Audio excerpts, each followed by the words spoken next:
असं आहे की डम्पिंगचा विषय अत्यंत गंभीर आहे। ज्या पद्धतीने डम्पिंगचं सगळं साम्राज्य उभं राहत आहे मुंबईमध्ये, हा नागरिकांसाठी खूप मोठा धोका आहे। अतिशय म्हणजे प्रदूषणाचं जर काही म्हणजे त्याचं काही खरंच नाही आहे।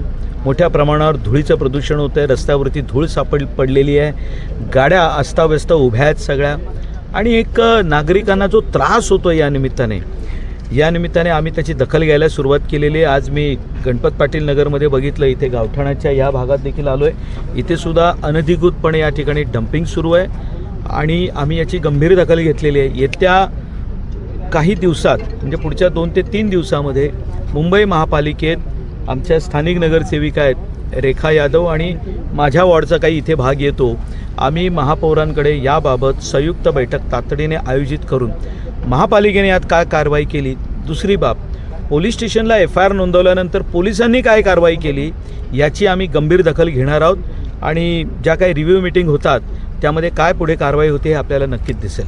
पूर्ण चौकशी करणार आणि जे यामध्ये दोषी आढळतील त्यांच्यावरती कुठली दयामाया करणार नाही, कारण हे मोठं आर्थिक साम्राज्य हे मुंबईकरांच्या जीवावरती उभं राहतं आहे, मुंबईकरांच्या आयुष्याशी खेळ चाललेला आहे आणि ही बाब आम्ही मुंबईत चालू देणार नाही।